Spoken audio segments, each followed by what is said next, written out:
Positive alternatives to physical intervention. Positive alternatives to physical intervention. What does that mean? What is another way? What is another method that we can use that will yield positive results without using physical intervention? What is another way? What is another method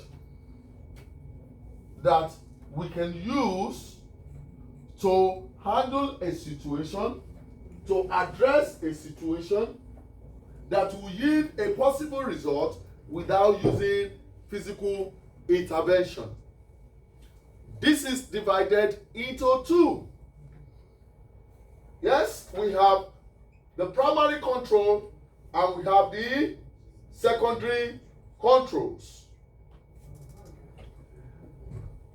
The primary controls are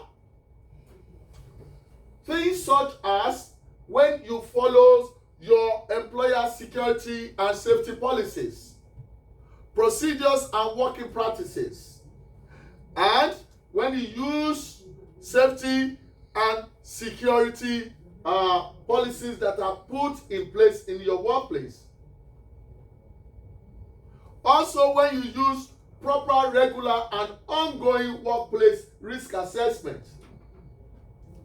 When you use equipment and technology provided by your employer, such as CCTV, radio, yes, access control. These are primary controls.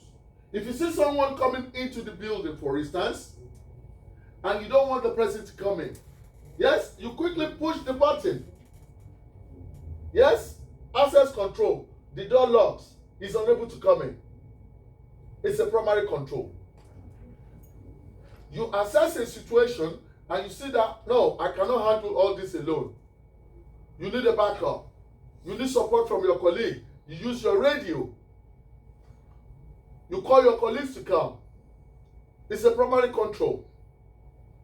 You use your CCTV or your body-worn camera to record the events. A lot of people, when they see the camera, they behave themselves. These are primary controls. When you use positive and proactive service delivery, these are primary controls. The other side to it is secondary control, and that is when you use positive and effective communication skills. When you use deterrence,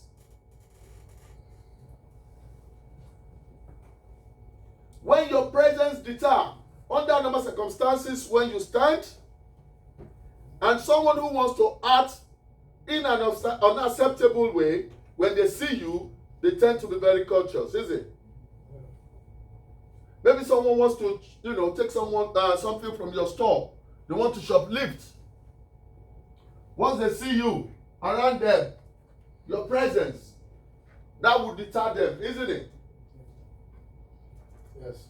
Mm-hmm. Even if they want to steal it, they'll make sure you're out of sight. Yeah. Conflict management skills, like the one we used during the demonstration. Diversion, redirection, switching, like the one we practiced 2 days when we're conducting the search.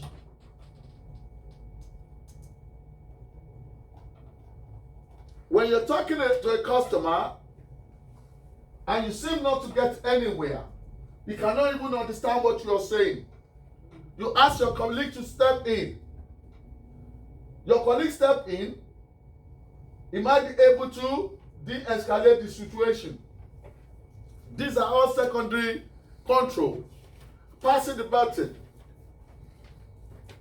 calling your supervisor to come and attend to the situation, or seclusion. These are all secondary controls. Any question? So do we understand the difference between the two now? Okay. Defensive physical skills. These are methods that you use to prevent yourself getting into problem in the first place. The method that you use to get yourself out of trouble. It prevents you from getting into trouble. Defensive physical skills will enable you to recognize danger, avoid it, manage it, or react to it safely without using any force at all. You recognize this is danger. Can you avoid it? Can you manage it? If you cannot, you react to it safely.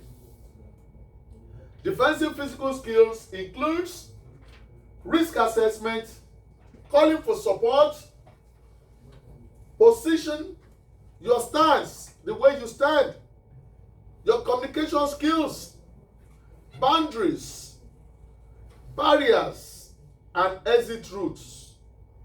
All these, when used properly, will prevent you from getting into any problem. Physical intervention skills enable you to protect yourself, protect others, and escort people away from incidents using low level of force. Low level of force.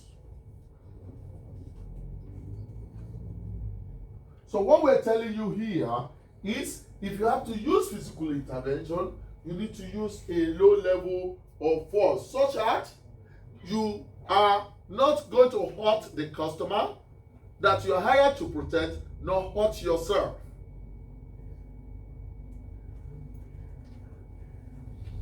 Physical intervention skills include guides, deflection, blocks, escorting holds, disengagement techniques, and restraint.